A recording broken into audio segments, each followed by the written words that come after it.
2015 was a pretty good year for games, what with stuff like Fallout 4 and Metal Gear Solid 5 being released. But we're not here to talk about new releases, no, we're here to discuss the games I played for the first time. For me personally, it was pretty okay. I got to play some games for the first time ever this year, which is good, but there weren't really all that many that I completed enough to warrant a placement on here, which is why this is reduced down to a top 5. I mean, come on, Ace Attorney month was a thing over here. Anyways, you should all know the rules by now. With that, let's go.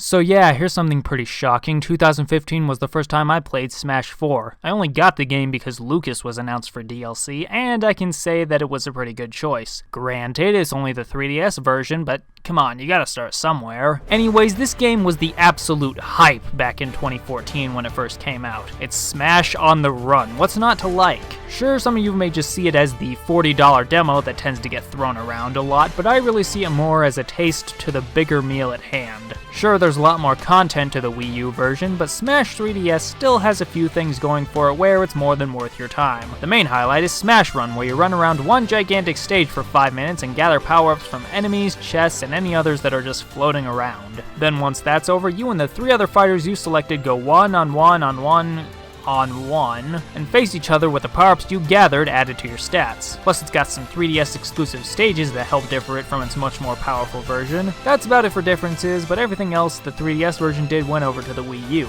New characters, returns of old ones, making your own Mii fighters, and being able to customize any characters you want so that it fits to your liking more. Also, it initially fixed some of the speed problems that Brawl had and manages to be a nice balance of that and Melee. But I wasn't really on the hype train for when it came out, and all I can say is that it's a great game that improved from past entries. I'm sure the Wii U version is better though.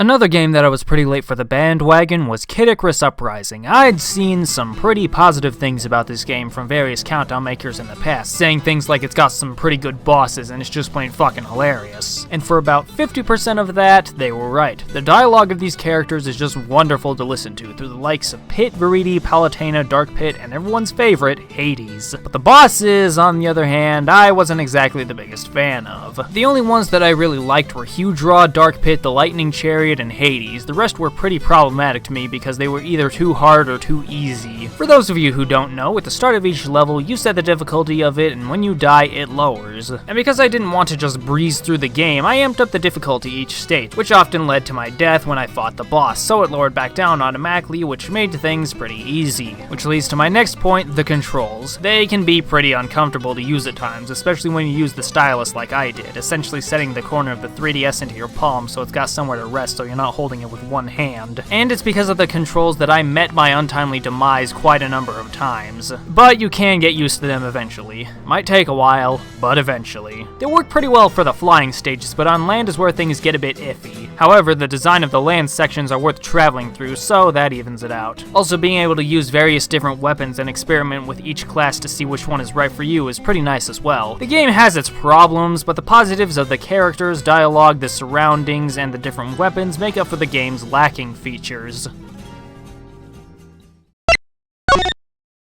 I'm not one for choosing visuals over gameplay, but Dust and Elysian Tale is quite possibly the most beautifully aesthetic game I have ever seen. Not only is this game's art style fucking wonderful to look at, but the gameplay is absolutely amazing. Using the Dust Storm combined with Fidget's additional powers you gain from beating bosses is broken but fucking satisfying as all hell. It even gets to the point where you can clear the entire screen. And while it's got hack and slash beat 'em up style gameplay, it's also your standard Metroidvania game, having platform elements along with RPG mechanics of leveling up by defeating various enemies whilst traveling through a rather large world. And let me tell you, if you thought the characters looked nice, just look at the various locations that this game has. The Blackmore Mountains, man. Gorgeous. It just makes my eyes melt. Oh, but it doesn't stop there. The beauty penetrates not only your eyes, but your ears. The soundtrack is just orchestral magic. But how about its story? You may groan in your seat when I tell you it's an amnesia plot, but this one isn't overly cliche and is actually quite enduring, with Dust trying to find his true self in the middle of a war that he decides to fight in. If you've played the game, you know what I'm talking about, but I'll say no more to avoid that S word. But do you want more reason to play this game? Fidget. She's just plain adorable. No! Mash the buttons! Do something! You know what? I kinda hate this guy. And I would just love to maul his face off. Just do something! It's trying to grab me with its little child hands. See how well I've captured every nuanced curve? You're the ones wearing those stupid hats. Maybe you two could form a stupid hat club. I rest my case. With me being such a fan of this series, you might expect this game to be number 1, and for a while, yes, Dual Destinies was the best game I played all year. Fun fact, it was actually the first game I played in 2015, and up until December, it remained untouched. Anyways, this game brought back the old style of Ace Attorney games by usual, going from scene to scene investigating, collecting evidence, talking to people, and having a good time, since the last game in the series the US got was Investigations, which changed the style up and was just alright. But not only was upgrading the investigation segments by being able to examine at 3 different angles a great idea, but bringing everything in full 3D was something amazing. Yeah, it's been done before with Professor Layton vs. Phoenix Wright, but US fans saw Dual Destinies first and it was a huge change. Oh, and fully animated cutscenes were nice too. Definitely a step up from just a few scrolling images with some text. Now there's full voice acting even, but the best part of this shit, this soundtrack is fully orchestrated and it's fucking amazing. The music in previous Ace Attorney games was already great, being able to mix real instruments with computerized sounds really well. But when you've got the entire soundtrack sounding like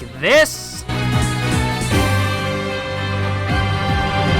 you know you're in for some of the most eargasmic sounds ever. The objection theme, Keep Pressing On, and Courtroom Revolutionaire are all you need to listen to in order to be captivated by the glory of this soundtrack. Oh, and the characters. They're wonderful. Athena, Simon, Fulbright, along with Phoenix, Apollo, and Edgeworth all just being as awesome as ever. Again, this was untouched for almost an entire year, but the great must fall, I guess.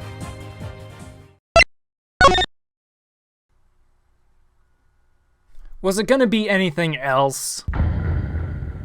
Oh boy, here we are. A game that is truly something special. It's funny because for 2 years in a row now, we've been given high quality games that weren't made by the big companies we're used to seeing, but by smaller individuals in the independent field of game development. 2014 gave us Shovel Knight, and 2015 graced us with a true masterpiece, Undertale. With other RPGs, you just kill everything in sight because it's an RPG, and being underleveled is just asking for a bad time. But here, doing what all other RPGs advise against will get you the best possible ending. Being able to spare enemies not only makes this game stand out from others like it, but can also lead to one of the game's highest points, the humor. Whether it's Sans being a lazy ass, Papyrus being his overly enthusiastic yet naive self, or any of the other quirks that this game has to offer, you're probably gonna find at least one thing funny. But on the other side of the spectrum, killing everything in sight can lead to some restraining order levels of feels. And as for the gameplay, it consists of bullet hell minigames that are all different depending on what enemy you're attacking. Just make sure you're good at dodging things, otherwise you won't have the best of times. And need I even mention the music? About 90% of it was composed by Toby Fox himself, and all I can say is that he's a fucking deity with this shit. I wasn't really expecting much with this game, and the end result was it climbed its way into my favorite games list with ease. Maybe it can do the same with you?